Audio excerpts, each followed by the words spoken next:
जी अस्सलाम वालेकुम दोस्तों, मैं थोड़ा अपना पंजाबी शहर जाजी गोंदल ते अज मेरे नाल मौजूद हैं भाई रियाज महक साहब, भाई गुलजार सागिर साहब।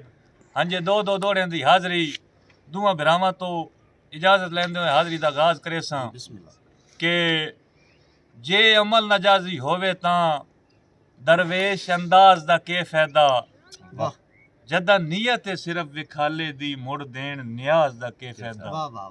और जेड़ा भरम दी कश्ती बोड़े चा उस खास हमराज दा के फायदा। होवे दिल च बुगज जे पाई तांदा वत पढ़न नमाज दा के फायदा।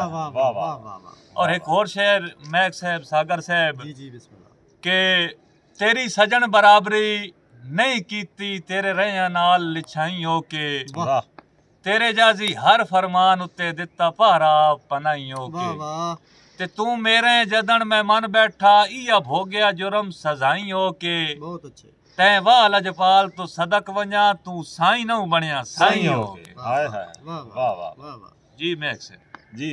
मेरे प्यारे भाई इजाज गोंदल साहब, जाजी गोंदल, वो पंजाबी दे बेहतरीन शायर, और मेरे प्यारे भाई गुलजार अहमद सागर साहब आज मेरे को तशरीफ लैन बड़ी खुशी हुई।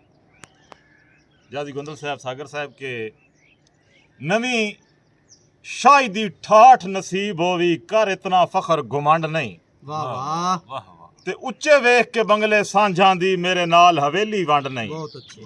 अब मैं खाक वफा दी जुतियां तो मैं धूड़ समझ के छंड नहीं। जदा लोड़ पियोई ता महक सिवा तेरी कईयां कजनी कंड नहीं। दूजा दौड़ा के तेरियां महक नजैज शरैतां ते मैं हामी भर ना गया। कोई पाया रौला ना ना दा चुप डर के करना गया। क्या बात। अब मेरा एहो कुछ पीछ आई प्यार दे विच तेरी जिद अगे हर ना गया। तू तो शुगल तू आख्या छोड़ बसाऊं मैं शुक्र है मर ना गया।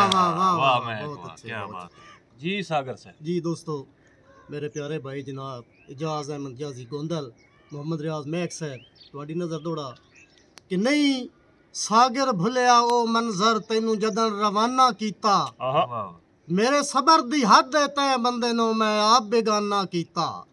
ते दुख झोली पा के खुशियां दा तेरे नाम जमाना कीता। और डिड्डो खुश है रोन दा निखड़न लगया तो सिर्फ बहाना कीता। क्या बात। ते तेरे ना तू वखरा ना चावे चुपचाप जबान हो वंजे, या कतल नसीब दी मकतल गाह विच मेरा हर अरमान हो वंजे। ते हरकत दी सागर सकत न रहे पुयो बुत बेजान हो वंजे।